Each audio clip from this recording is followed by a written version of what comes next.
नमस्कार दोस्तों, आपका स्वागत है हमारे चैनल वृंदावन धाम में। दोस्तों, द्वारका नगरी की शोभा अपने चरम पर थी। समुद्र के किनारे बसी इस भव्य नगरी में समृद्ध, वैभव और शांति का वास था। श्री कृष्ण के नेतृत्व में यह नगरी एक आदर्श बन चुकी थी। परंतु हर युग में एक ऐसा मनुष्य अवश्य होता है जो स्वयं को तुच्छ समझकर संसार से घृणा करने लगता है। ऐसा ही एक व्यक्ति था सुदामा, जो अपने आप को समाज में नाकारा, हीन और महत्वहीन मानता था। सुदामा निर्धन था, लेकिन निर्धनता से अधिक उसकी सबसे बड़ी कमजोरी उसका आत्मविश्वासहीन मन था। वह दिन रात खुद को कोसता और दूसरों की सफलता देखकर ईर्ष्या करता। वह कहता, हे प्रभु, आपने सबको दिया, मुझे क्यों नहीं? आखिर मैं कौन सी गलती कर बैठा जो मुझे यह जीवन मिला? उसके अंदर यह भावना घर कर चुकी थी कि वह जीवन भर किसी लायक नहीं बन सकेगा। एक दिन वह नगर के कोने में बैठा अपने दुर्भाग्य पर आंसू बहा रहा था कि तभी द्वारका में श्री कृष्ण जी का रथ उस मार्ग से गुजरा। श्री कृष्ण ने उसकी दशा देखी और रथ रोक दिया। वे सुदामा के पास आए और मुस्कुराते हुए बोले, क्या तुम्हारी आंखें मुझे देखकर नम हैं या फिर अपने ऊपर तरस खा रहे हो? सुदामा ने झिझकते हुए उत्तर दिया, प्रभु, मैं जानता हूं कि मैं तुच्छ हूं। इस संसार में मेरे जैसे लोगों का कोई महत्व नहीं। ना मुझ में रूप है, ना बल, ना बुद्धि। मैं बस एक बोझ बन गया हूं। श्री कृष्ण ने उसके कंधे पर हाथ रखते हुए कहा, तुम सच कहते हो। अभी तुम वही हो जो तुम खुद को मानते हो। लेकिन अगर तुम खुद को ऐसा बना लो कि लोग तुम्हारे साथ बैठने को भी तरस जाएं, तो क्या तुम खुद को तुच्छ कह सकोगे? सुदामा ने चौंक कर उनकी ओर देखा। पर प्रभु, मैं कैसे? मेरे पास तो कुछ भी नहीं है। श्री कृष्ण मुस्कुराए। बस इतना ही तो जानना जरूरी था। जो मनुष्य यह मान ले कि उसके पास कुछ नहीं, वही वास्तव में सबसे अधिक योग्य होता है बदलने के लिए। चलो मेरे साथ। वे सुदामा को लेकर नगर से बाहर एक शांत वन में गए। वहां श्री कृष्ण ने उसे एक चक्र दिया। वह कोई असली चक्र नहीं था, बल्कि एक प्रतीक था। उन्होंने कहा, यह चक्र तुम्हारे जीवन का प्रतीक है। इसे घुमाना तुम्हारा काम है। अगर तुम इसे रोज घुमाओ तो एक दिन यह इतना तेज घूमेगा कि उसमें तुम्हारा प्रतिबिंब नहीं दिखेगा, बल्कि तुम्हारी आत्मा का तेज ही दिखाई देगा। सुदामा कुछ समझ नहीं पाया, लेकिन उसने वादा किया कि वह प्रयास करेगा। श्री कृष्ण उसे वहीं छोड़कर लौट गए। सुदामा ने उस दिन से अपना जीवन बदलने का निश्चय किया। उसने उस चक्र को रोज सुबह घुमाना शुरू किया। यह कोई साधारण क्रिया नहीं थी। घुमाते समय उसे सोचना होता था कि वह अपने जीवन में क्या अच्छा कर सकता है, दूसरों के लिए क्या योगदान दे सकता है और खुद को किस तरह सुधारे। धीरे धीरे उसके भीतर एक आग जलने लगी। उसने खेतों में काम करना शुरू किया, भूखों को खाना खिलाना शुरू किया और अपने खाली समय में पढ़ना शुरू किया। वह दिन रात मेहनत करने लगा। पहले लोग उस पर हंसते थे, फिर चकित हुए और अंततः उसकी मदद मांगने लगे। एक दिन एक नौजवान ने आकर उससे पूछा, तुम में यह ऊर्जा कहां से आई? तुम तो पहले बहुत हीन भावना में जीते थे। सुदामा ने मुस्कुराकर कहा, जब मैंने खुद को बदलने की ठानी तो दुनिया खुद ब खुद बदलने लगी। जब मैं खुद से प्रेम करने लगा तो सबने मुझसे प्रेम करना शुरू कर दिया। समय बीता। सुदामा अब द्वारका में एक सम्मानित व्यक्ति बन गया था। उसके पास धन नहीं था, लेकिन उसके पास ज्ञान था, सेवा का भाव था और आत्मबल था। जब लोग कहते थे, काश हम भी सुदामा जैसे होते, तो वह चुपचाप श्री कृष्ण के उस चक्र की ओर देख लेता। फिर एक दिन वह स्वयं श्री कृष्ण के पास गया और बोला, प्रभु, मैं अब समझ गया हूं कि आप क्या कहना चाहते थे। आपने मुझे जो दिया वह चक्र नहीं था, बल्कि जीवन की दिशा थी। श्री कृष्ण बोले, मनुष्य जब तक स्वयं को हीन समझता है, तब तक वह सृष्टि की सबसे महान शक्ति को अपमानित करता है। तुम सृष्टिकर्ता की संतान हो, तुम तुच्छ कैसे हो सकते हो? उन्होंने सुदामा की आंखों में देखा और कहा, खुद को ऐसा बनाओ कि लोग तरस जाएं तुम्हारे जैसा बनने को, नॉट बाहर से बल्कि अंदर से, क्योंकि असली चमक सोने की नहीं, आत्मा की होती है। इस कहानी की गूंज द्वारका से बहुत दूर तक फैल गई और तब से यह बात हर युग में दोहराई जाती रही कि आत्मबल, संयम, साधना और आत्मविश्वास से मनुष्य खुद को ऐसा बना सकता है कि लोग उससे मिलकर अपने जीवन को सफल समझें। कहते हैं कि वर्षों बाद जब श्री कृष्ण ने द्वारका को छोड़ने का समय तय किया, तो उन्होंने एक बार फिर सुदामा से मिलने की इच्छा जताई। वह आए, उन्हें देखकर मुस्कुराए और बोले, मैं अब निश्चिंत हूं। मैंने एक ऐसा बीज बो दिया है जो अनगिनत आत्माओं में विश्वास भरता रहेगा।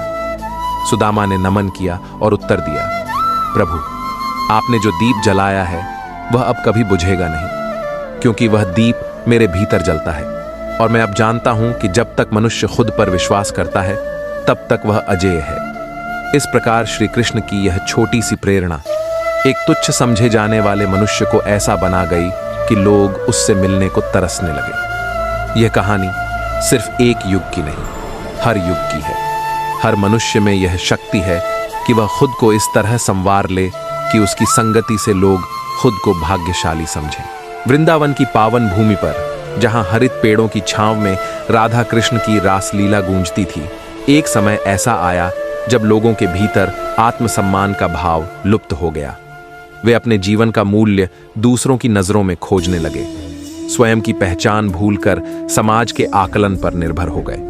उसी काल में मथुरा के समीप एक छोटा सा गांव था, जहां एक युवा, नाम था अरुण, आत्मसम्मान की तलाश में भटक रहा था। अरुण का मन सदैव उदास रहता।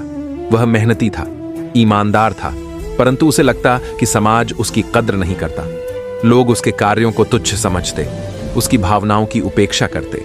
एक दिन उसने अपने पिता से पूछा, पिताजी, मैं इतना परिश्रम करता हूं, फिर भी लोग मेरी कद्र क्यों नहीं करते? पिता ने उत्तर में बस यही कहा, जिस दिन तू अपने आप को जान लेगा उस दिन लोग तुझे पहचानने के लिए तरसेंगे। यह बात अरुण के मन में घर कर गई, पर वह इस उत्तर को समझ नहीं पाया। वह भटकता रहा, उत्तर ढूंढता रहा, पर समाधान कहीं न मिला।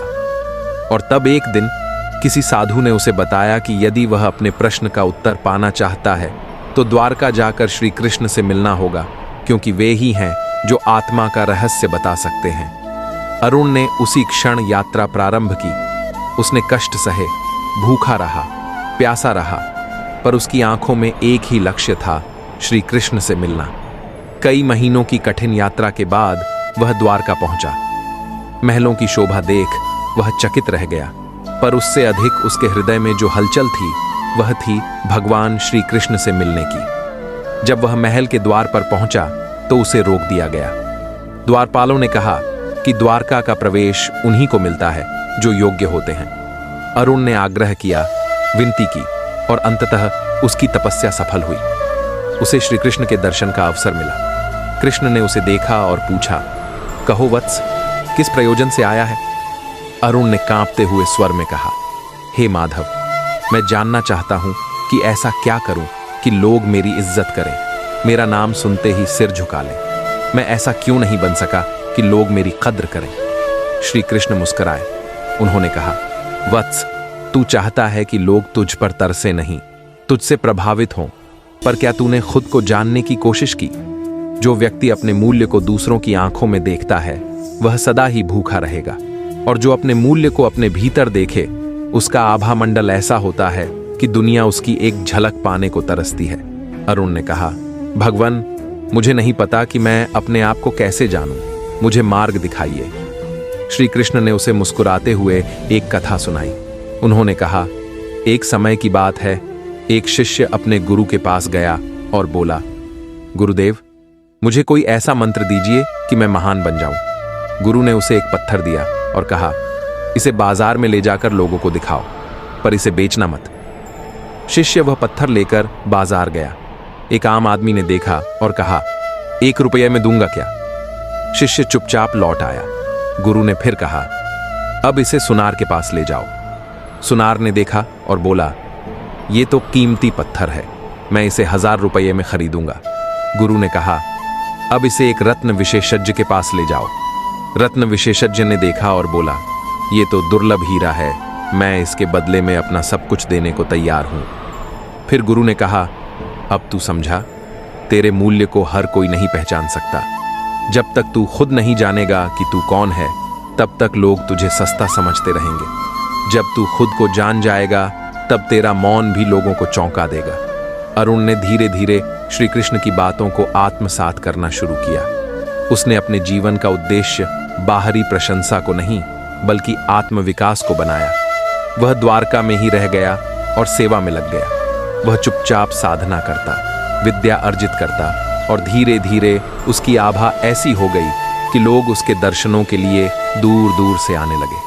कई वर्षों बाद जब वह अपने गांव लौटा तो वही लोग जो उसे उपेक्षित करते थे अब उसे आदर से प्रणाम करते। एक वृद्ध ने आकर कहा, अरुण, अब तू वैसा हो गया है कि तुझसे बात करने को भी लोग तरसते हैं। अरुण ने मुस्कुराते हुए कहा, मैंने केवल यही सीखा है कि जब आप खुद को पहचान लेते हैं तो पूरी दुनिया आपको पहचानने लगती है। तभी एक बालक ने आकर पूछा, चाचा, आप इतने महान कैसे बन गए? अरुण ने आकाश की ओर देखा जैसे श्री कृष्ण को धन्यवाद दे रहा हो। फिर बालक से बोला, मैंने सिर्फ एक बात मानी जो श्री कृष्ण ने मुझसे कही थी, खुद को ऐसा बनाओ कि लोग तरस जाएं, पर याद रखो कि यह तभी होगा जब तुम खुद अपने आप को जानोगे, अपने भीतर की रोशनी को पहचानोगे। उस दिन से उस गांव में एक नई परंपरा शुरू हुई। बच्चे खेलते हुए भी श्री कृष्ण के उपदेश को दोहराते, युवा साधना में लगते और वृद्ध उन्हें आशीर्वाद देते। और द्वारका में श्री कृष्ण अपनी बांसुरी पर वही धुन बजाते जिसमें अब अरुण की साधना की गूंज भी जुड़ चुकी थी। समय बीतता गया। अरुण एक साधु के रूप में लोगों को आत्मबोध सिखाने लगा। वह किसी को उपदेश नहीं देता था, केवल अपनी मौन उपस्थिति से लोगों के भीतर उजाला कर देता। उसकी आंखों में श्री कृष्ण का प्रतिबिंब झलकता, उसकी वाणी में श्री कृष्ण का प्रेम गूंजता। और तब हर कोई यही कहता। वो खुद को ऐसा बना गया कि लोग तरसते रह गए सिर्फ उसकी छांव में बैठने को, उसके एक शब्द को सुनने को, उसकी एक झलक पाने को। क्योंकि उसने केवल दूसरों को नहीं बदला था, उसने पहले खुद को बदला था। और श्री कृष्ण का वो अमूल्य उपदेश आज भी गूंजता है। अपने आप को जानो, निखारो, संवारो, क्योंकि जब तुम खुद को समझ लेते हो तो सारी दुनिया तुम्हें समझने की चाह में लग जाती है। मथुरा की धरती पर जब भी कोई स्तुति होती थी, एक नाम हमेशा गूंजता था, कृष्ण।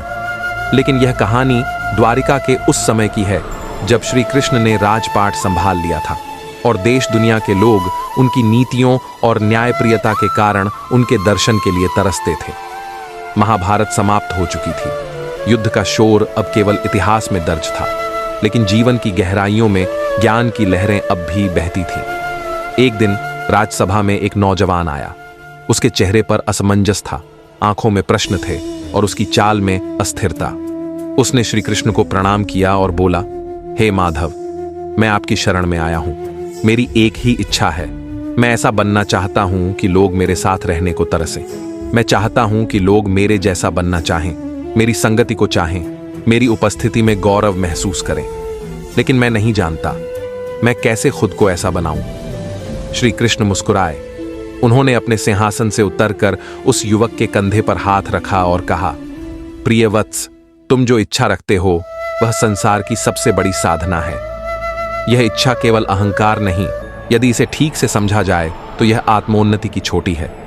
तुम सुनो, मैं तुम्हें एक कथा सुनाता हूं, एक ऐसा अनुभव जो तुम्हारे प्रश्नों का उत्तर स्वयं देगा। श्री कृष्ण ने उसकी आंखों में झांका और फिर कहा, एक समय की बात है, एक साधारण बालक था, नाम था अनिरुद्ध। वह मेरे वंश से तो था, लेकिन उसमें कोई विशेषता नहीं थी। न रूप था, न बुद्धि विशेष, न कोई युद्ध कौशल और न ही कोई अद्भुत गुण। लेकिन उसका एक सपना था। वह स्वयं को ऐसा बनाना चाहता था कि द्वारिका की जनता उसे देखकर गर्व करे। अनिरुद्ध प्रतिदिन जल्दी उठता, सबसे पहले अपने मन को स्थिर करता। वह जानता था कि मन जब तक चंचल रहेगा तब तक कोई भी गुण स्थायित्व नहीं पा सकता। वह घंटों ध्यान करता, न केवल ध्यान में आंखें मूंदता बल्कि अपनी कमजोरियों को पहचानने की भी कोशिश करता। और जब कोई कमजोरी सामने आती तो वह उससे भागता नहीं था, वह उसका सामना करता, उसे स्वीकार करता और धीरे धीरे उसे दूर करता। श्री कृष्ण ने युवक की ओर देखा और कहा, वत्स, जो व्यक्ति स्वयं को जानने की दिशा में पहला कदम उठाता है वही सबसे पहला परिवर्तन देखता है। और अनिरुद्ध ने यही किया। धीरे धीरे अनिरुद्ध ने अभ्यास से अपने शरीर को मजबूत किया, तप से अपनी इच्छाओं को नियंत्रित किया और सेवा से अपने हृदय को विशाल बनाया।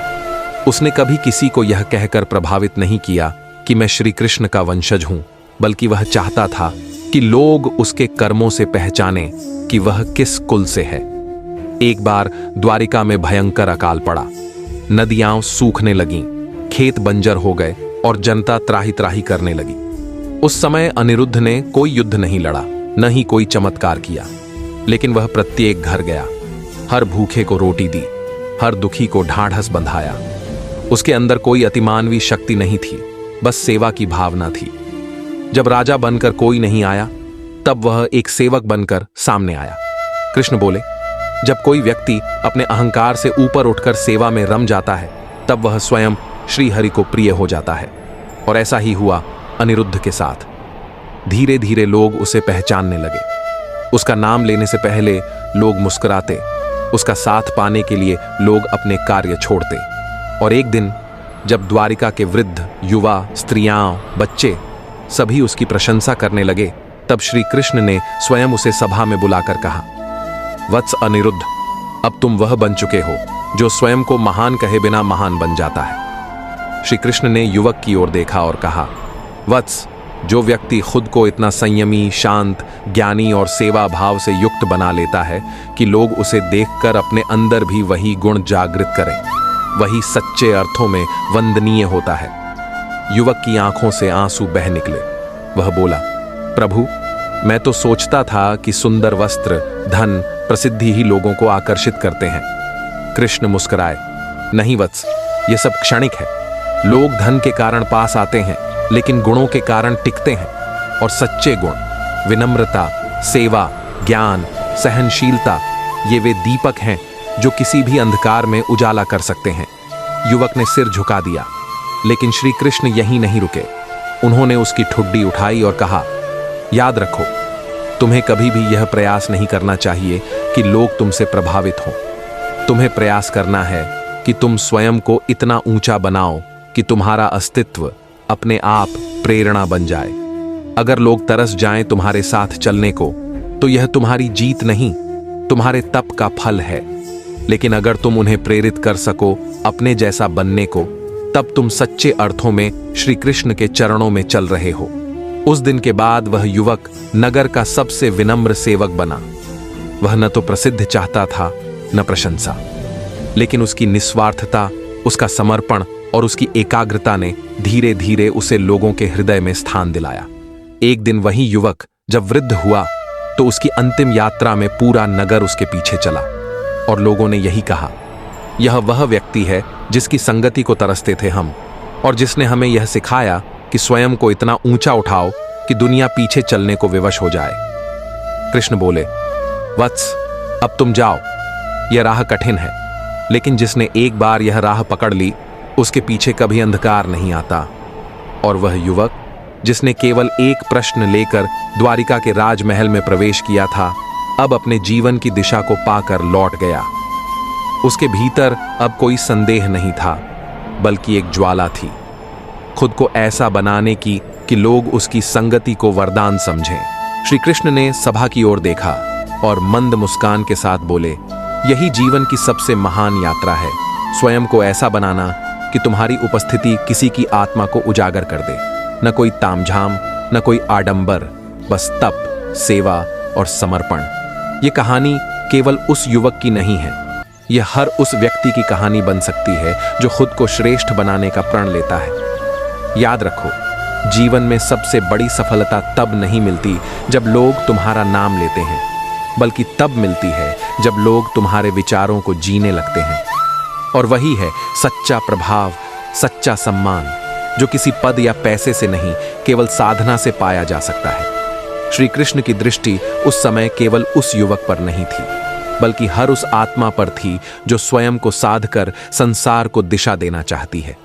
अगर तुम भी यह चाहते हो कि लोग तुम्हारी संगति को वरदान माने, तो अपने अंदर वह दिव्यता जगाओ जो बिना कहे लोगों के जीवन को प्रकाशित कर दे। यही है श्री कृष्ण की प्रेरणा।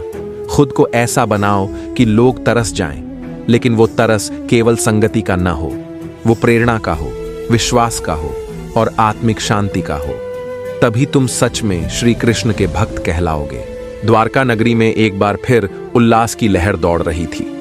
समुद्र के किनारे बसी वह नगरी स्वर्ण से कम नहीं लगती थी। लेकिन उसके भीतर जो चमक थी वह केवल धन संपत्ति की नहीं थी।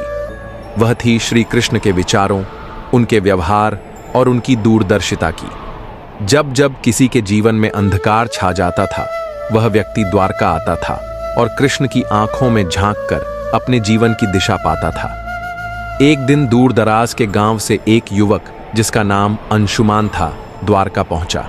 उसका चेहरा तेज से भरा था, लेकिन मन में एक विचित्र पीड़ा थी। उसने बहुत प्रयास किए थे अपने गांव में कुछ बनने के लिए, पढ़ाई की, खेती की, व्यापार शुरू किया, लेकिन समाज ने कभी उसे वो स्थान नहीं दिया जिसकी उसे अपेक्षा थी। वह व्याकुल था, क्रोधित भी और आत्मग्लानि में भी डूबा हुआ। जब वह द्वारका पहुंचा तो उसके मन में केवल एक प्रश्न था, ऐसा क्या करूं कि लोग मुझे देखें तो सम्मान से सिर झुका दें? ऐसा क्या बन जाऊं कि लोग मेरे जैसा बनना चाहें? अंशुमान सीधा श्री कृष्ण के पास पहुंचा और भावुक होकर बोला, हे माधव, सब कुछ किया जीवन में, लेकिन कोई मुझे सम्मान की दृष्टि से नहीं देखता। न समाज मुझे समझता है, न मेरा परिवार। मैं स्वयं को बदलना चाहता हूँ, खुद को ऐसा बनाना चाहता हूँ कि लोग मुझे देखकर प्रेरणा लें। कृपा करें प्रभु, मुझे मार्ग दिखाइए। श्री कृष्ण मुस्कुराए। उनके चेहरे पर शांति थी, आंखों में करुणा और मन में असीम ज्ञान। उन्होंने अंशुमान से कहा, तुम यहाँ उत्तर ढूंढने आए हो, लेकिन क्या तुमने अपने भीतर झांका है, खुद को जानने का प्रयास किया है? जिस दिन तुमने खुद को जान लिया, उस दिन तुम ऐसा बन जाओगे कि लोग तुम्हारे दर्शन को तरसेंगे। अंशुमान थोड़ा हतप्रभ हुआ, लेकिन वह कुछ कहता उससे पहले ही श्री कृष्ण बोले, तुम मेरे साथ आओ, मैं तुम्हें एक स्थान पर ले चलता हूं जहां तुम्हें तुम्हारे सभी प्रश्नों के उत्तर मिलेंगे। श्री कृष्ण उसे लेकर एक निर्जन वन में पहुंचे जहां एक साधु ध्यान में लीन था। वह साधु देखने में सामान्य लग रहा था, लेकिन जैसे ही उसने आंखें खोलीं, पूरा वातावरण एकदम शांत हो गया। कृष्ण ने अंशुमान से कहा, इनसे मिलो, ये हैं आर्षि विश्रांत। इन्होंने वर्षों पहले राजपाट, परिवार सब कुछ त्याग कर अपने स्व को ढूंढा है। आर्षि विश्रांत ने मुस्कुराकर अंशुमान की ओर देखा और बोले, तू जानना चाहता है कि ऐसा कैसे बना जाए कि लोग तरस जाएं तेरे जैसा बनने को? तो सबसे पहले यह जान ले कि लोग हमेशा बाहरी चमक को देखकर आकर्षित नहीं होते। वे उस व्यक्ति की ओर खींचते हैं जिसने भीतर की आग को बुझने नहीं दिया हो, जिसने अपने मूल्य खुद गढ़े हों और जिसने अपने कर्मों से स्वयं को महान बनाया हो, न कि किसी उपाधि से। श्री कृष्ण ने कहा, अंशुमान, तुम सोचते हो कि समाज तुम्हें पहचान नहीं देता, लेकिन क्या तुमने खुद को पहचाना है? संसार की नजरों में महान बनने से पहले खुद की नजरों में योग्य बनना पड़ता है। चलो, मैं तुम्हें एक यात्रा पर ले चलता हूं, आत्मनिर्माण की यात्रा। वह यात्रा अगले 7 दिन तक चली। पहले दिन श्री कृष्ण उसे एक किसान के पास ले गए, जो वर्षों से अपने खेत में मेहनत कर रहा था, लेकिन अभी तक अच्छी फसल नहीं उगा पाया था। किसान ने मुस्कुराते हुए कहा, मेरे खेत को किसी और से तुलना करना व्यर्थ है, मेरा प्रयास मेरी पहचान है। अंशुमान ने देखा कि असफलता भी मुस्कान के साथ झेली जा सकती है। दूसरे दिन वह एक वृद्ध मूर्तिकार से मिला, जो वर्षों से एक ही पत्थर को तराश रहा था। जब अंशुमान ने पूछा, इतना समय एक ही मूर्ति पर? तो वृद्ध बोला, जब तक आत्मा न झलके मूर्ति केवल पत्थर होती है। अंशुमान ने जाना कि महानता जल्दबाजी से नहीं आती, धैर्य से आती है। तीसरे दिन वे एक गायक से मिले जो जंगल में अकेले रियाज कर रहा था। उसकी आवाज स्वर्गिक थी। अंशुमान ने पूछा, इतनी सुंदर आवाज लेकिन कोई श्रोता नहीं? वह बोला, मैं नहीं गाता लोगों के लिए, मैं गाता हूं उस ईश्वर के लिए जिसने मुझे यह स्वर दिया है। अंशुमान को समझ आया कि प्रशंसा नहीं, समर्पण महत्वपूर्ण होता है। चौथे दिन श्री कृष्ण उसे एक साधारण स्त्री के घर ले गए जो अनाथ बच्चों को पालती थी। उसके पास कोई साधन नहीं था, लेकिन हृदय विशाल था। वह बोली, अगर कोई मेरे नाम को नहीं भी जाने पर मेरी ममता को महसूस करे, वही मेरे लिए काफी है। अंशुमान की आंखें नम हो गईं। 5वें दिन वे एक सैनिक से मिले जिसने अपनी एक टांग खो दी थी, लेकिन अब भी सीमाओं की रक्षा कर रहा था। वह बोला, मेरे शरीर का एक हिस्सा चला गया, लेकिन मेरी आत्मा अब भी अखंड है। अंशुमान ने जाना कि हार तब होती है जब आत्मा हारती है। छठे दिन श्री कृष्ण उसे एक पुरानी नदी के किनारे ले गए। वह नदी अब सूख चुकी थी, लेकिन उसके तट पर हरियाली अब भी थी। श्री कृष्ण बोले, जो खुद को लुटाकर भी जीवन देता है वही सच्चे अर्थों में पूज्य होता है। सातवें दिन श्री कृष्ण अंशुमान को एक दर्पण के सामने ले आए। उन्होंने कहा, अब तुम देखो, तुम्हें वो सब मिल चुका है जो तुम्हें महान बनाता है। विनम्रता, धैर्य, समर्पण, सेवा, साहस और आत्मज्ञान।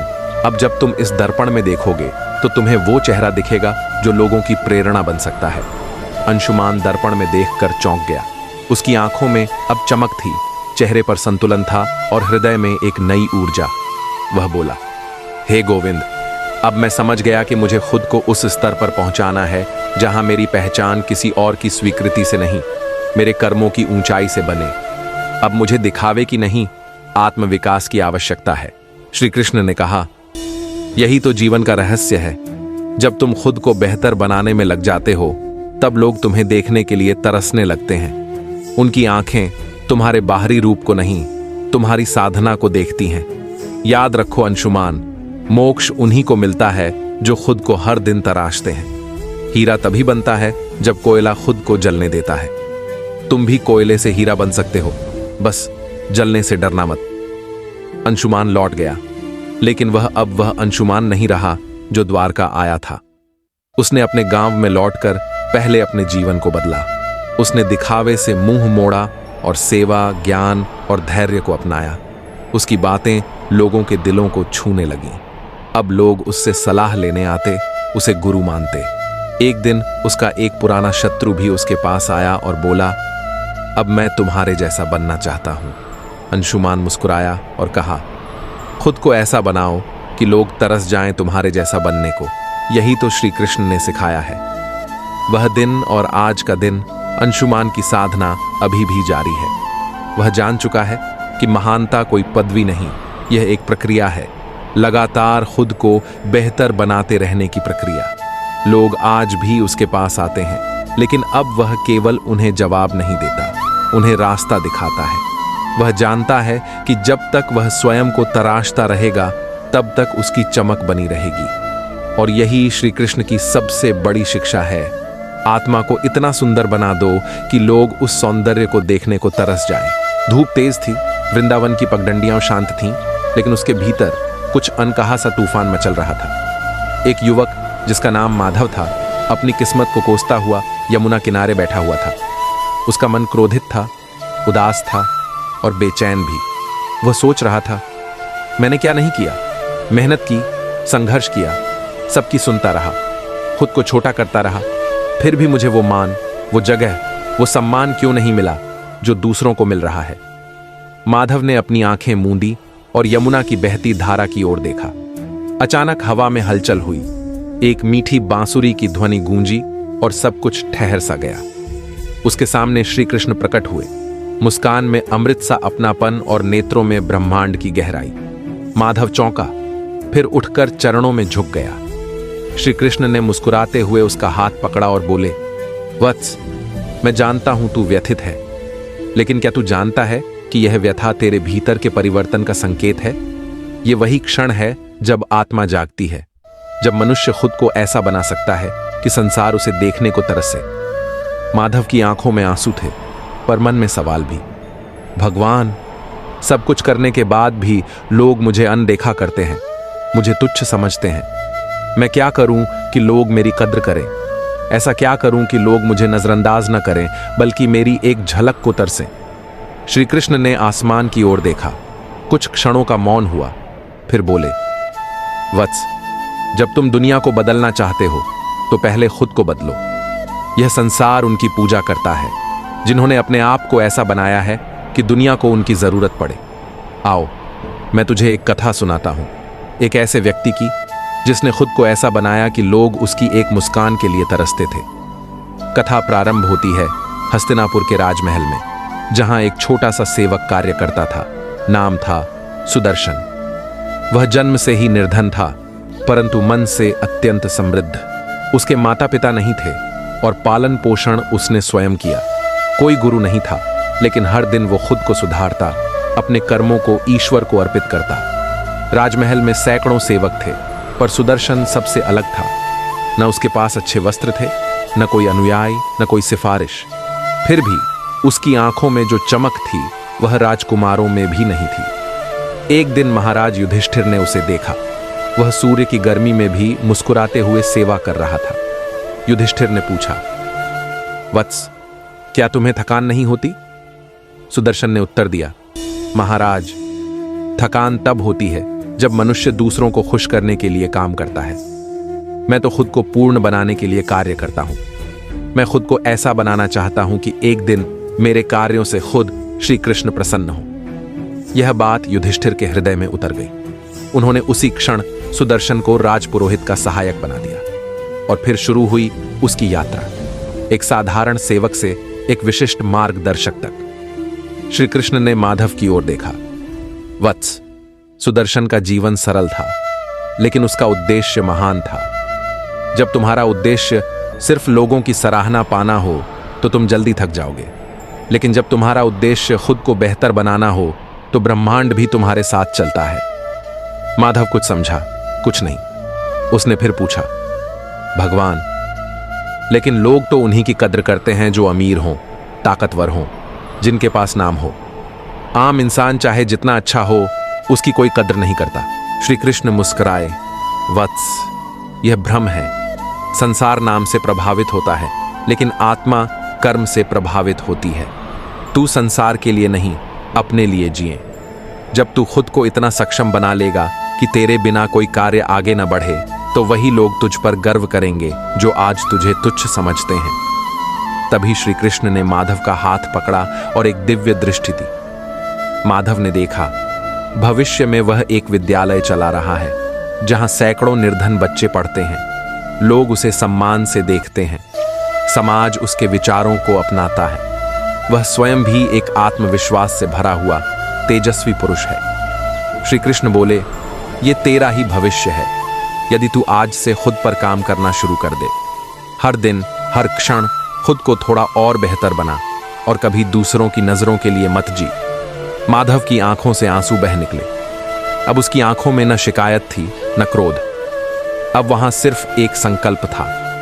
उसने चरणों में झुककर कहा, भगवान, अब मैं समझ गया कि मुझे खुद को ऐसा बनाना है कि लोग मुझे खोजें, मेरे बिना अधूरे महसूस करें। मैं अब शिकायत नहीं करूंगा, बल्कि प्रयास करूंगा। श्री कृष्ण ने आशीर्वाद दिया और बोले, जैसे बांसुरी को सुंदर बनाने के लिए उसे खोखला होना पड़ता है, वैसे ही खुद को महान बनाने के लिए अहंकार से खाली होना पड़ता है। जब तू भीतर से निर्मल होगा, तभी ब्रह्मांड की सबसे मधुर ध्वनि तेरे जीवन से निकलेगी। समय बीतता गया। माधव अब पहले जैसा नहीं रहा। वह दिन रात मेहनत करता, नई चीजें सीखता, दूसरों की मदद करता, परंतु कभी किसी से प्रशंसा की अपेक्षा नहीं करता। धीरे धीरे लोग उसकी ओर आकर्षित होने लगे। पहले जो उसे नजरअंदाज करते थे, अब उसकी सलाह बिना कोई कार्य शुरू नहीं करते थे। वह एक योग्य शिक्षक बन गया, फिर ध्यान का गुरु और अंततः आत्मविकास का प्रतीक। उसकी आंखों में श्री कृष्ण का तेज था और उसके शब्दों में गीता की गहराई। एक दिन वही यमुना किनारा था, वही पेड़ की छाया, लेकिन अब वहां माधव अपने शिष्यों को ज्ञान दे रहा था। दूर से एक बालक आया और बोला, गुरुदेव, आप में ऐसा क्या है कि सब लोग आपसे मिलना चाहते हैं, आपके एक शब्द के लिए तरसते हैं? माधव ने मुस्कुराकर उत्तर दिया, बेटा, मैंने खुद को ऐसा बना लिया है कि मैं किसी का इंतजार नहीं करता, पर अब लोग मेरा इंतजार करते हैं। मैंने खुद को उस स्तर तक उठाया है जहां लोग मुझे भूल नहीं सकते, और ये मैंने दूसरों से कुछ मांगकर नहीं, बल्कि खुद से लड़कर पाया है। बालक ने पूछा, क्या आपने श्री कृष्ण को देखा है? माधव की आंखें चमक उठीं। उसने ऊपर देखा और कहा, वो मेरे भीतर है। जब मैंने खुद को खोजा, तब मुझे भगवान मिले। जब मैंने खुद को तराशा, तब मेरी आत्मा उनकी बांसुरी बन गई। इस तरह एक साधारण युवा जो कभी अपनी किस्मत से नाराज था, खुद को इस तरह बना पाया कि समाज, राष्ट्र और आने वाली पीढ़ियां उसकी एक झलक को तरसने लगीं। श्री कृष्ण की यह शिक्षा सदा के लिए सत्य रहेगी। जो खुद को समझ लेता है, जो अपनी कमजोरियों को ताकत में बदल लेता है, जो बिना किसी से अपेक्षा किए स्वयं को निखारता है, वही इस संसार में अमर होता है। लोग उसे भूलते नहीं, बल्कि उसका स्मरण करते हैं, उसके जैसे बनने का सपना देखते हैं। इसीलिए हे वत्स, खुद को ऐसा बना कि लोग तुझसे जुड़ने को लालायित हों। खुद को ऐसा बना कि तू जहां भी जाए वहां परिवर्तन की हवा बहने लगे। खुद को ऐसा बना कि जब तू बोले तो संसार मौन हो जाए। खुद को ऐसा बना कि भगवान भी मुस्कुराकर कहें, यह मेरा सच्चा अनुयायी है। और यही श्री कृष्ण की प्रेरणा है। खुद को इतना उत्कृष्ट बनाओ कि लोग तुम्हारी छाया में रहना चाहें और तुम्हारे बिना अधूरे महसूस करें। द्वारका नगरी में एक बार एक बहुत बड़ा उत्सव आयोजित किया गया था। राजमहल में दीप जलाए जा चुके थे, संगीतमयी वाद्य यंत्र गूंज रहे थे और नगरीवासी आनंद में मग्न थे। परंतु उसी उत्सव के शोर से दूर एक युवक राजमहल के बाहर अकेला खड़ा था। उसके नेत्रों में एक अलग ही अग्नि थी, जैसे कोई ज्वालामुखी उसके भीतर फूटने को हो। उसका नाम अरुण था। वह द्वारका का निवासी नहीं था, बल्कि मथुरा के एक छोटे से गांव से आया था श्री कृष्ण से मिलने। राजसेवकों ने उसे रोका, पर जब उसने कहा कि वह श्री कृष्ण से एक प्रश्न पूछना चाहता है, तो उसे महल के द्वार तक ले जाया गया। वहां स्वयं श्री कृष्ण खड़े थे, जिन्होंने मुस्कुराकर पूछा, कहो वत्स, क्या बात है जो तुम्हें यहां तक खींच लाई? अरुण ने हाथ जोड़कर कहा, मुझे कुछ समझ नहीं आता भगवान। मैं जीवन में आगे बढ़ना चाहता हूं, कुछ बनना चाहता हूं, पर कोई मेरी काबिलियत नहीं पहचानता। मुझे ऐसा व्यक्ति बनना है कि लोग मेरी एक झलक पाने को तरसें, जैसे लोग आपके दर्शन के लिए तरसते हैं। पर कैसे? मुझे मार्ग दिखाइए। श्री कृष्ण ने उसके चेहरे को ध्यान से देखा। उसमें जुनून था, साहस था, पर दिशा नहीं थी। श्री कृष्ण मुस्कुराए और बोले, वत्स, तुम मेरी संगति में कुछ दिन रहो। मैं तुम्हें कुछ न दिखाऊंगा, पर तुम्हें सब कुछ समझ में आने लगेगा। अरुण अगले कई दिनों तक श्री कृष्ण के साथ रहा। उसने देखा कि श्री कृष्ण राजकाज में भी व्यस्त हैं, अर्षियों से भी मिलते हैं, रथ भी चलाते हैं और रात्रि को साधुओं के साथ शास्त्रार्थ भी करते हैं। कभी वे अकेले बंसी लेकर यमुना किनारे बैठ जाते, तो कभी अशांत लोगों को सांत्वना देते। अरुण सब देखता और चुपचाप सीखता। एक दिन श्री कृष्ण ने उसे बुलाया और पूछा, वत्स, अब बताओ, क्या तुम समझ पाए कि लोग किसी के लिए क्यों तरसते हैं? अरुण ने सिर झुकाकर कहा, भगवान, अब मैं थोड़ा समझ पाया हूं। लोग केवल चेहरे के लिए नहीं, व्यक्तित्व के लिए तरसते हैं। आपने कभी किसी को दिखाने के लिए कुछ नहीं किया, पर हर कार्य ऐसा किया जो किसी और के लिए उपयोगी था। आपका जीवन सेवा, ज्ञान और करुणा से भरा है। यही कारण है कि लोग आपके नाम का स्मरण करते हैं, आपकी एक झलक के लिए तरसते हैं। श्री कृष्ण ने कहा, सही कहा वत्स, पर इसे समझना ही पर्याप्त नहीं है, इसे जीना पड़ता है। अगर तुम चाहते हो कि लोग तुम्हारे लिए तरसें, तो पहले तुम ऐसा जीवन जियो जो किसी और के लिए दीपक बन जाए। लोग सूरज के प्रकाश की पूजा नहीं करते, वे उसकी ऊष्मा और प्रकाश से जीवन पाते हैं, इसीलिए वह पूजनीय है। तुम खुद को दीपक बनाओ, रोशनी नहीं दिखानी है, रोशनी बननी है। अरुण ने श्री कृष्ण से कहा, भगवान, क्या मैं ऐसा बन सकता हूं? श्री कृष्ण ने उत्तर दिया, हर व्यक्ति के भीतर एक ब्रह्म है, एक शक्ति है, जिसे वह यदि पहचान ले तो फिर उसे कोई रोक नहीं सकता। पर उसकी पहचान तप से होती है, अभ्यास से होती है और सबसे अधिक समर्पण से होती है। खुद को ऐसा बनाना कि लोग तरस जाएं। इसका अर्थ यह नहीं कि अहंकार बढ़े, बल्कि यह कि तुम इतने मूल्यवान बन जाओ कि तुम्हारी अनुपस्थिति भी लोगों को महसूस हो। अरुण ने उसी क्षण प्रण लिया कि वह स्वयं को बदल डालेगा। वह वापस अपने गांव लौटा। उसने न किसी को बताया कि वह श्री कृष्ण से मिला था, न कोई बड़ा दावा किया, पर उसने खुद को बदलना शुरू किया।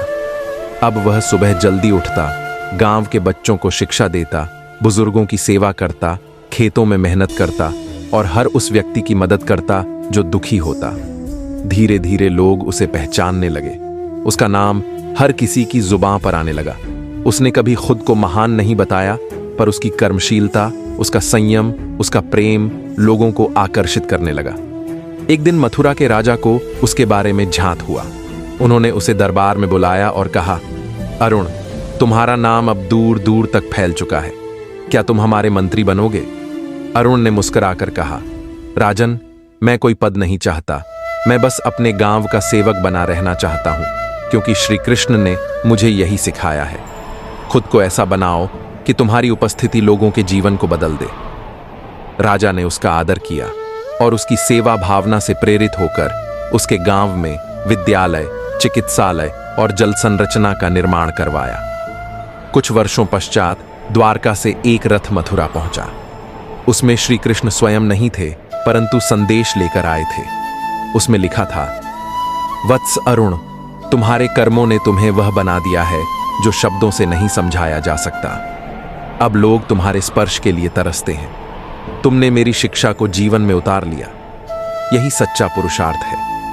अरुण की आंखों से आंसू बह निकले। वह जानता था कि अब वह उस मार्ग पर था जो श्री कृष्ण ने दिखाया था। उसने कोई राजमुकुट नहीं पहना, कोई सिंहासन नहीं मांगा, पर वह सबके हृदय में राज करता था। जो कभी सिर्फ चाहता था कि लोग उसे पहचाने, अब वह खुद पहचान बन चुका था।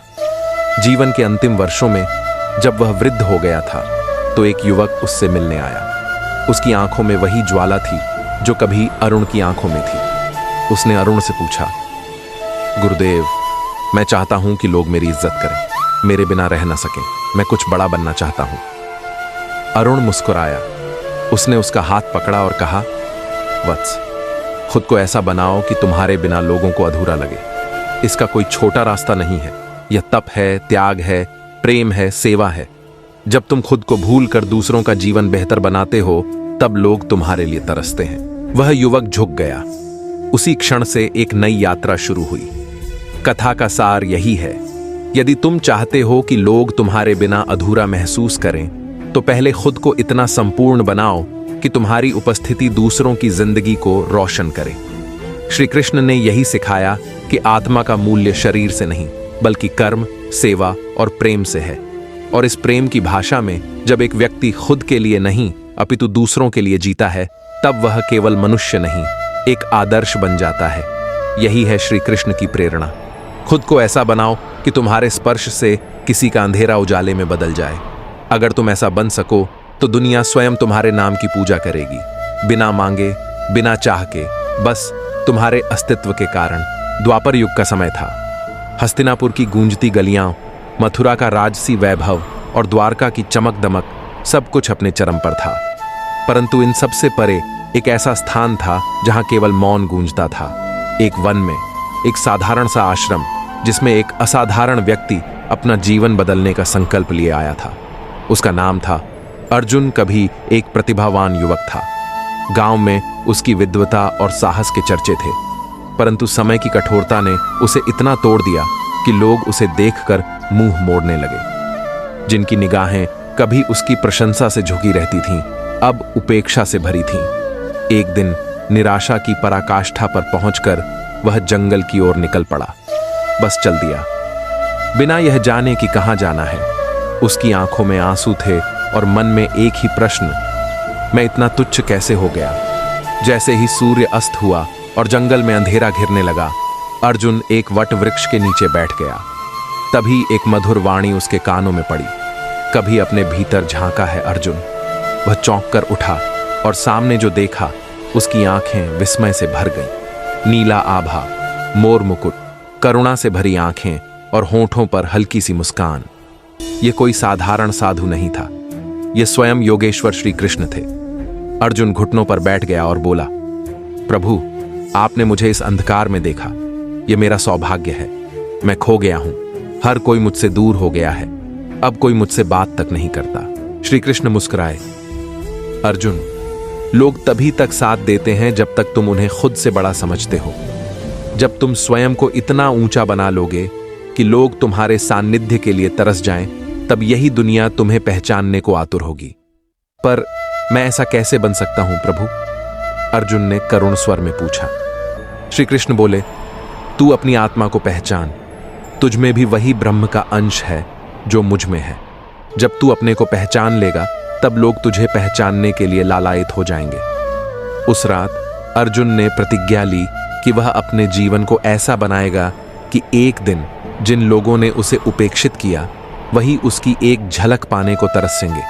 और फिर शुरू हुआ एक कठिन लेकिन अविस्मरणीय यात्रा, स्वयं को तराशने की। अर्जुन ने सबसे पहले अपने शरीर और मन को साधना शुरू किया। वह प्रतिदिन सूरज उगने से पहले उठता, तपस्या करता, योग करता और ध्यान में बैठ जाता। वह अपने हर उस विचार को बदलने लगा जो उसे कमजोर बनाता था। धीरे धीरे उसके भीतर शांति आने लगी। पहले वह जो भाग्य को कोसता था, अब वह कर्म में विश्वास करने लगा। एक दिन जब वह ध्यान में बैठा था, श्री कृष्ण फिर से प्रकट हुए। कैसा लग रहा है अर्जुन? अर्जुन ने अपनी आंखें खोली और उसकी दृष्टि में आत्मविश्वास की चमक थी। प्रभु, अब मैं पहले जैसा नहीं हूं। मेरे भीतर कुछ बदल रहा है। लोग अभी भी मुझे नहीं पहचानते, परंतु मुझे अब इसकी चिंता नहीं। श्री कृष्ण मुस्कुराए। अर्जुन, यह परिवर्तन ही वह चुंबक है जो एक दिन लोगों को खींच लाएगा। पर यह मत भूलना, तू स्वयं को लोगों को दिखाने के लिए नहीं, बल्कि अपने उत्थान के लिए बदल रहा है। अर्जुन ने अगली परीक्षा में प्रवेश लिया, ज्ञान की। उसने ग्रंथों का अध्ययन शुरू किया। ऋग्वेद, उपनिषद, गीता, सभी को उसने गहराई से पढ़ा। जो बातें पहले उसके लिए केवल शब्द थीं, अब अर्थ में बदलने लगी थीं। अब वह हर प्रश्न का उत्तर भीतर से खोजने लगा। धीरे धीरे उसका जीवन बदलने लगा। गांव में उसके नाम की चर्चा फिर से होने लगी। लोग कहते, अर्जुन को देखो कैसे बदल गया है। पहले जो टूटा हुआ था, आज वो एक दीपक बन गया है। फिर एक दिन गांव में एक बड़ी समस्या खड़ी हो गई।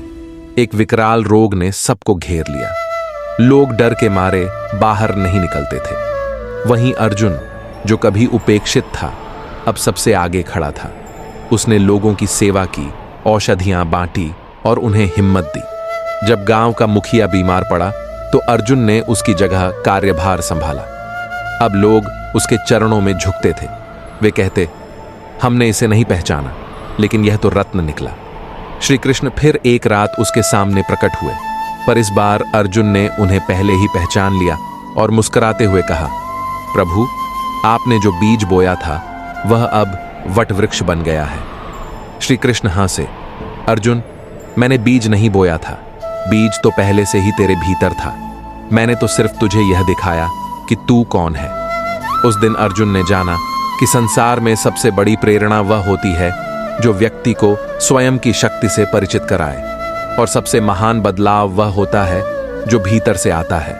समय बीतता गया। अर्जुन अब एक योग गुरु बन चुका था। दूर दूर से लोग उसके पास आते, सिर्फ उसका मार्गदर्शन पाने। एक समय वह लोगों की उपेक्षा का पात्र था। अब वही लोग उसकी संगत के लिए तरसते थे। एक बार एक बालक ने उससे पूछा, गुरुवर, आपने इतना सब कैसे किया? अर्जुन ने उत्तर दिया, मैंने खुद को ऐसा बना लिया कि लोग मेरी उपेक्षा न कर सकें, और यह तभी संभव हुआ जब मैंने अपने भीतर छिपे कृष्ण को जान लिया। बालक बोला, क्या मेरे भीतर भी कृष्ण छिपे हैं? अर्जुन मुस्कुराया, बिल्कुल है, बस उसे जगाना होगा, और जब वो जागेगा तब सारा संसार तेरे प्रकाश से चकित हो जाएगा। यह कथा केवल अर्जुन की नहीं है, यह हर उस व्यक्ति की है जो आज उपेक्षित है, परंतु कल प्रेरणा बन सकता है। हर मनुष्य के भीतर एक कृष्ण है, एक अर्जुन है। जरूरत है तो बस उस आत्मा की जो कहे, मैं खुद को ऐसा बनाऊंगा कि लोग तरस जाएं। श्री कृष्ण ने कभी अर्जुन को शक्ति नहीं दी, उन्होंने उसे उसकी शक्ति दिखा दी, क्योंकि वास्तविक गुरु वही होता है जो तुम्हारे भीतर के वीर को पहचानता है और फिर तुम्हें उस वीर तक पहुंचने की राह दिखाता है। जब तुम अपने भीतर के कृष्ण को पहचान लोगे, तब तुम्हें किसी से मान्यता की आवश्यकता नहीं होगी। तब लोग तुम्हारे दर्शन को तरसेंगे, तुम्हारे वचनों को सुनने के लिए प्रतीक्षा करेंगे और तुम्हारे सान्निध्य को ही सौभाग्य मानेंगे। अर्जुन की तरह तुम भी अपना अंधकार छोड़ो, स्वयं को उस रूप में गढ़ो जिसे देखकर लोग कहें, काश हम भी ऐसे बन पाते। क्योंकि अंत में जीवन का उद्देश्य केवल जीना नहीं, स्वयं को ऐसा बना लेना है कि लोग तुम्हें देखे बिना न रह सकें। श्री कृष्ण की वाणी में गूंजती प्रेरणा यही कहती है, खुद को ऐसा बनाओ कि लोग तरस जाएं, लेकिन वो तरस तुम्हारे बाह्य रूप के लिए नहीं, बल्कि उस आंतरिक प्रकाश के लिए हो जो तुम्हारी आत्मा से निकलता है। और जब वह प्रकाश पूर्ण रूप से प्रकट होगा, तब तुम स्वयं श्री कृष्ण के उस स्वरूप में बदल जाओगे जिसे लोग केवल मंदिरों में खोजते हैं, पर असल में वह तुम्हारे भीतर सदा से था। संध्या का समय था। यमुना के तट पर शीतल हवा बह रही थी। वृंदावन की गोपियों के मन में एक बेचैनी सी छाई हुई थी, क्योंकि श्री कृष्ण अब मथुरा जा चुके थे। लेकिन उसी क्षण द्वारका में श्री कृष्ण राजमहल के एक शांत कोने में अर्जुन के साथ बैठे थे। अर्जुन उदास थे। उन्होंने युद्ध जीत लिया था, लेकिन भीतर से स्वयं को खाली महसूस कर रहे थे। केशव, अर्जुन ने धीरे से कहा, सब कुछ पा लिया, लेकिन मन में शांति नहीं है। लगता है जैसे मेरे भीतर कुछ अधूरा है। श्री कृष्ण मुस्कुराए। उनकी आंखों में करुणा और ज्ञान का अद्वितीय संगम था।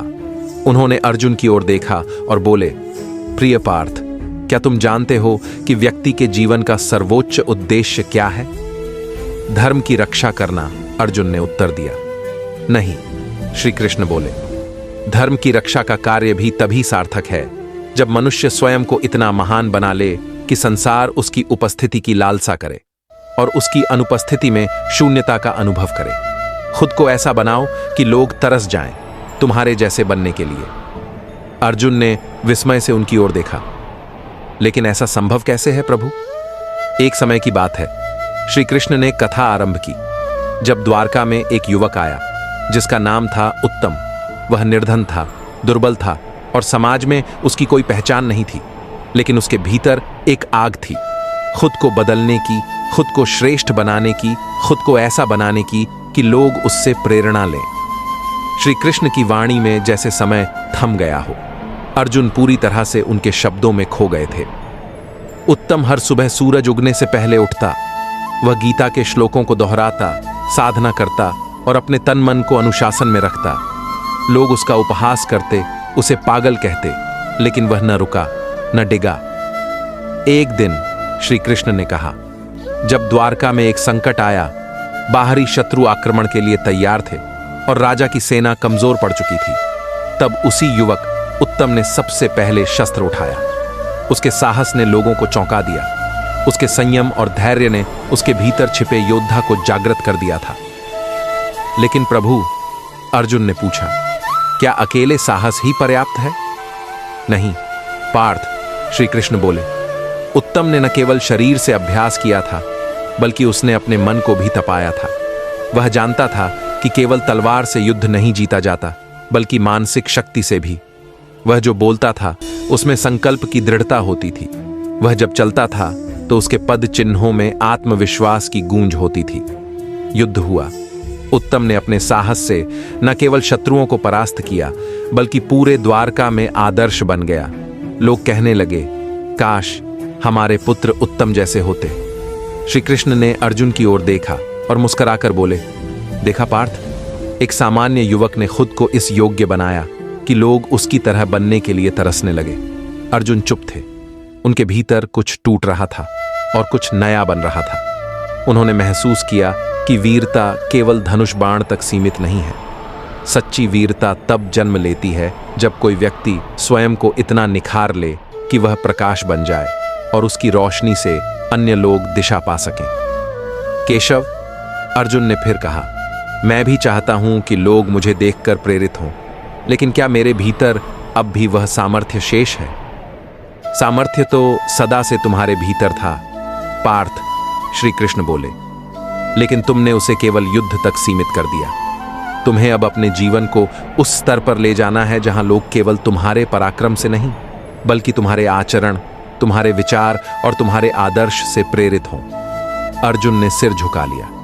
उसके मन में तपस्या की ज्वाला जल उठी थी।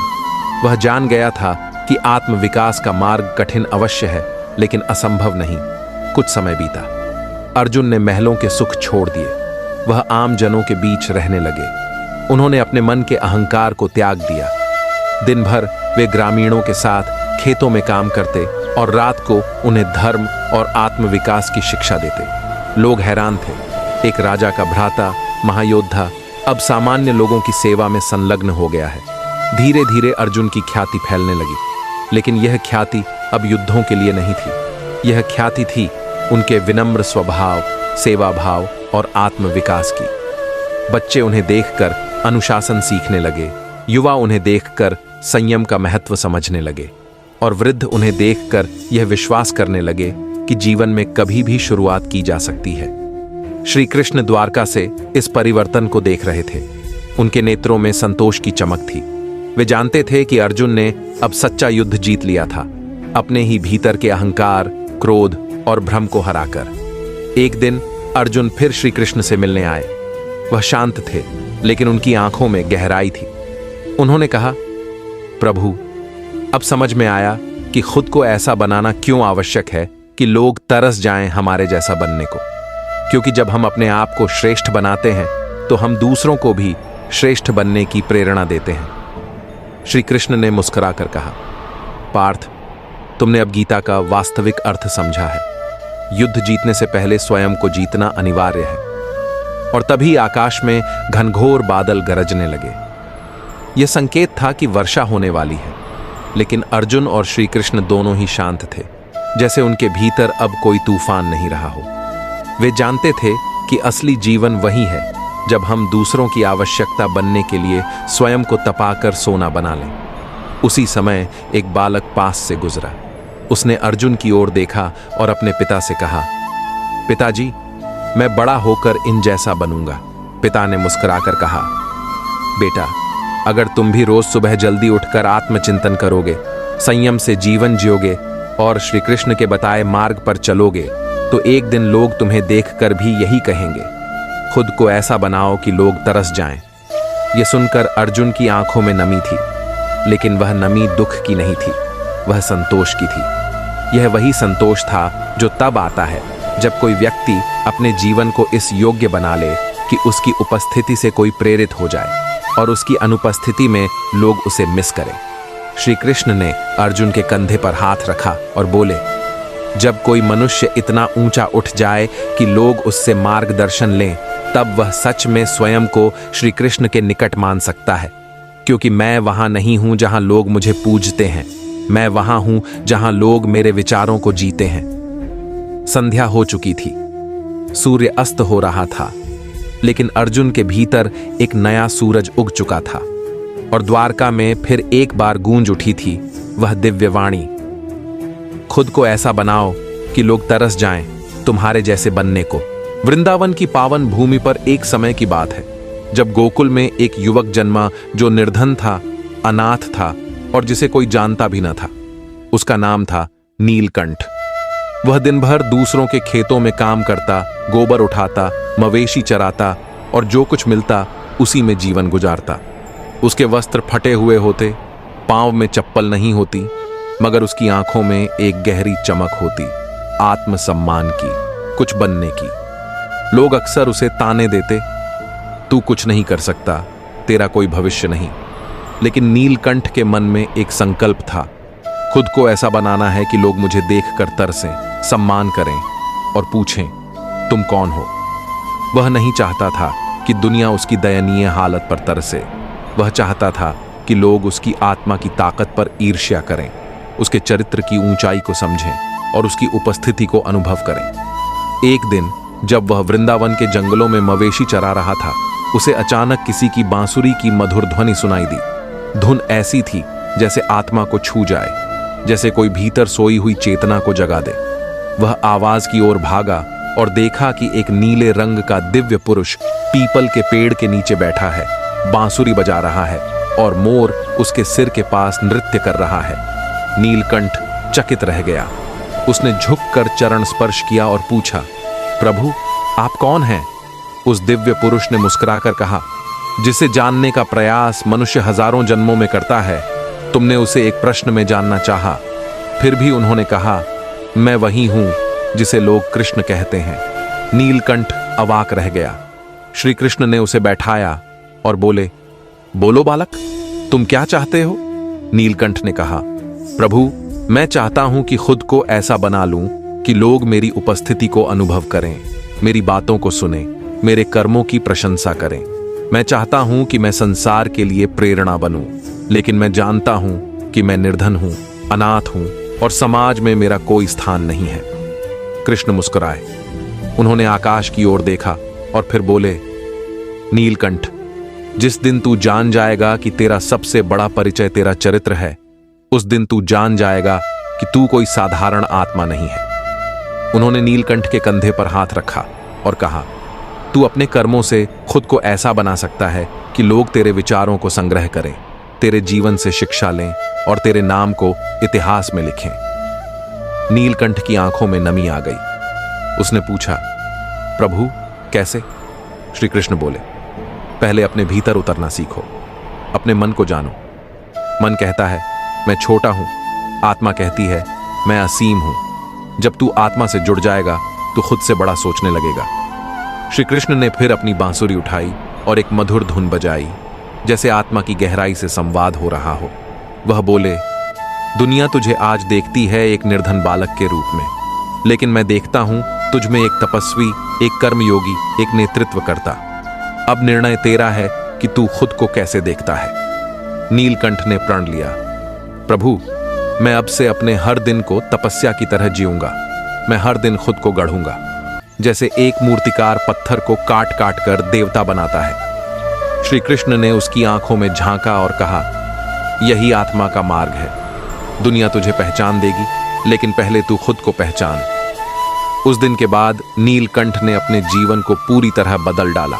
वह सूरज से पहले उठता, ध्यान करता, शरीर को साधता और हर दिन एक नई विद्या सीखता। पहले वह ग्वालों से गाय चराना अच्छे से सीखता, फिर गांव के सबसे विद्वान पंडित से संस्कृत पढ़ना सीखता। जब कोई उसे अपमानित करता तो वह चुपचाप मुस्कुराकर कहता, मैं अभी निर्माणाधीन हूं, एक दिन तुम ही मेरी तारीफ करोगे। गांव के बच्चे उसे पगला कहने लगे, लेकिन कुछ दिन बाद वही बच्चे उसके पास आकर कहते, भैया हमें भी कुछ सिखाओ। वह उन्हें गायों की देखभाल करना सिखाता, संस्कृत के श्लोक पढ़ाता और सबसे पहले उन्हें खुद पर विश्वास करना सिखाता। समय बीतता गया। नीलकंठ का व्यक्तित्व अब बदल चुका था। उसकी आंखों में तेज था, वाणी में गूंज और व्यवहार में विनम्रता। उसके ज्ञान की चर्चा आसपास के गांवों में फैलने लगी। कई बार लोग सोचते, कैसे हो सकता है कि एक निर्धन अनाथ बालक इतना ज्ञानी, इतना संतुलित और इतना ऊर्जावान हो। एक दिन राजा विराट वृंदावन आए। उन्होंने सुना कि एक युवक है जो लोगों को प्रेरित करता है, जिन्हें सुनने के बाद लोग रोते हैं, खुद को बदलते हैं और नशा छोड़ देते हैं। राजा ने नीलकंठ को बुलाया। नीलकंठ ने सिर झुकाया और कहा, राजन, मैं साधारण व्यक्ति हूं, बस श्री कृष्ण की दी हुई प्रेरणा का अनुसरण करता हूं। राजा भाव विभोर हो उठे। उन्होंने कहा, हम तुम्हें अपने राज्यसभा का आध्यात्मिक गुरु बनाना चाहते हैं। नीलकंठ मुस्कुराया, मैं कोई पद नहीं चाहता, मैं बस चाहता हूं कि हर मनुष्य अपनी आत्मा की शक्ति को पहचाने और खुद को ऐसा बना ले कि लोग उसे देखकर प्रेरणा लें। वर्षों बीत गए। नीलकंठ अब एक प्रसिद्ध संत बन चुका था। जहां भी वह जाता, लोग चरण छूते, प्रश्न पूछते और खुद के जीवन को बदलते। उसने कभी किसी से कुछ नहीं मांगा, बस दिया समय, ज्ञान, प्रेम और दिशा। एक दिन जब वह उसी वृंदावन के पीपल वृक्ष के नीचे बैठा था जहां श्री कृष्ण से पहली बार मिला था, तो उसने बांसुरी की वही धुन दोबारा सुनी। उसकी आंखों से अश्रुधारा बह चली। उसने कहा, प्रभु आपने जो कहा था वह मैंने कर दिखाया। अब मैं तैयार हूं आपके पास लौटने को। और ऐसा कहते ही एक अद्भुत प्रकाश आकाश से उतरा और नीलकंठ उसमें विलीन हो गया। वृंदावन की हवाओं में आज भी वह धुन सुनाई देती है। जो कोई आत्मनिर्माण की राह पर चलता है, उसे यह कथा जीवन की दिशा देती है। किसी छोटे से गांव में एक युवक रहता था जिसका नाम अर्जुन था। वह अपनी जिंदगी से हमेशा कुछ अलग चाहता था। उसके मन में एक जिज्ञासा थी कि आखिर कैसे कोई ऐसा बन सकता है कि लोग उसकी हालत देखकर उसके लिए तरस खाएं, उसकी प्रेरणा पाएं और उसे एक आदर्श मानें। अर्जुन का सपना था कि वह ऐसा इंसान बने जो दूसरों के दिलों पर अमिट छाप छोड़े, परंतु वह खुद को ढूंढ नहीं पा रहा था। उसने कई गुरुओं के पास जाकर ज्ञान प्राप्त किया, लेकिन कहीं ना कहीं उसे वह संतोष नहीं मिलता था। उसका मन बेचैन रहता था और वह सोचता रहता कि असली शक्ति और प्रेरणा आखिर कहां छुपी है। एक दिन उसकी मुलाकात एक वृद्ध साधु से हुई जो साधारण सा दिखता था, पर उसकी आंखों में गहरा ज्ञान छिपा था। वह साधु किसी महान गुरु की तरह नहीं दिखता था, बल्कि एक सरल व्यक्ति था जिसमें आत्मविश्वास और शांति की चमक थी। अर्जुन ने उससे पूछा, महाराज मैं खुद को ऐसा बनाना चाहता हूं कि लोग मेरी हालत देखकर तरस जाएं, मेरी मजबूती और साहस देखकर प्रेरणा लें, पर मैं नहीं जानता कैसे। क्या आप मुझे कोई मार्ग दिखा सकते हैं? वृद्ध साधु मुस्कुराए और बोले, बेटा, तुम्हारे सवाल में वह जवाब भी छुपा है जो तुम खोज रहे हो। पहले तो समझो कि कोई भी इंसान ऐसा नहीं बन जाता जो सबको अपने लिए तरसाए, बिना अपने भीतर की सबसे बड़ी लड़ाई जीते। इस लड़ाई का नाम है खुद से लड़ाई। उन्होंने बताया, तुम्हें अपनी कमजोरी को पहचानना होगा, उसे स्वीकारना होगा और फिर उसे अपनी ताकत बनाना होगा। ये काम आसान नहीं, पर असंभव भी नहीं। श्री कृष्ण ने भी ऐसा ही किया था। तुम जानते हो, महाभारत के युद्ध में अर्जुन को जब अपने धर्म और अपने कर्तव्य के बीच उलझन होती है, तब कौन उसके साथ था? वही कृष्ण, जिसने उसे न केवल सलाह दी बल्कि उसे उसकी शक्ति का एहसास कराया। अर्जुन ने ध्यान से सुना और पूछा, पर महाराज, उस समय अर्जुन भी डर रहा था, असमंजस में था। कैसे कृष्ण ने उसे ऐसा बनाया? साधु ने कहा, कृष्ण ने अर्जुन को सिखाया कि जीवन में सबसे बड़ा युद्ध मन के अंदर होता है। यदि तुम मन को जीत लेते हो तो दुनिया की कोई ताकत तुम्हें हरा नहीं सकती। कृष्ण ने अर्जुन को समझाया कि अपने कर्तव्य को समझो, अपने डर को जानो और अपने भय से लड़ो।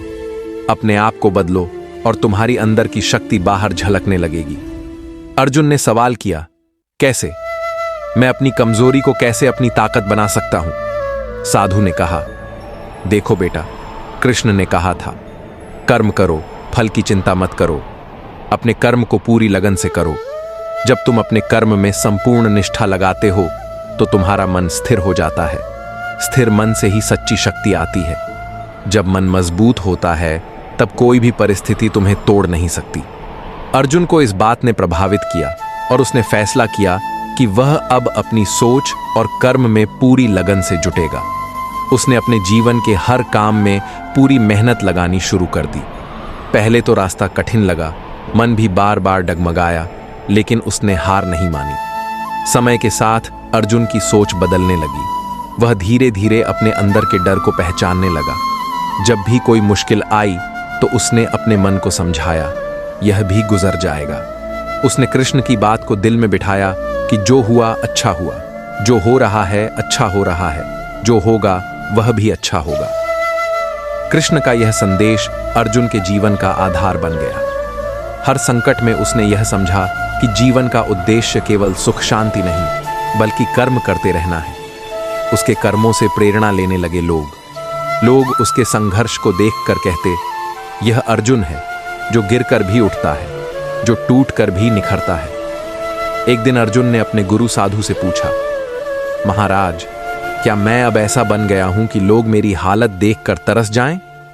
साधु ने गंभीरता से जवाब दिया, बेटा, अब तुम्हारे अंदर वह ताकत है जो सच में अनमोल है। लोग तुम्हें इसलिए तरसेंगे क्योंकि तुमने अपने अंदर की लड़ाई जीती है। तुमने जीवन की कठिनाइयों को मुस्कुराते हुए स्वीकार किया है और अपनी कमजोरी को अपनी सबसे बड़ी ताकत बना लिया है। यही वह स्थिति है जहां इंसान खुद को इतना मजबूत बना लेता है कि उसका अस्तित्व दूसरों के लिए प्रेरणा बन जाता है। अर्जुन की आंखें आंसुओं से भर आईं। वह समझ गया था कि असली ताकत किसी बाहरी वस्तु में नहीं, बल्कि अंदर की शक्ति और आत्मविश्वास में छुपा है। उसने खुद को बनाया था ऐसा कि लोग उसकी हालत पर तरस जाएं, न केवल उसकी कमजोरी के लिए, बल्कि उसकी अनूठी मजबूती और उससे उठने के साहस के लिए। अर्जुन की कहानी से हमें यही सीख मिलती है कि खुद को बड़ा बनाने के लिए हमें सबसे पहले अपने अंदर झांकना पड़ता है। अपने डर, अपनी कमजोरियों, अपनी असफलताओं को स्वीकार करना पड़ता है, फिर उन्हें अपने जीवन का आधार बनाना पड़ता है। जब हम ऐसा करते हैं तो हमारी आत्मा चमकती है और हम दूसरों के लिए प्रेरणा बन जाते हैं।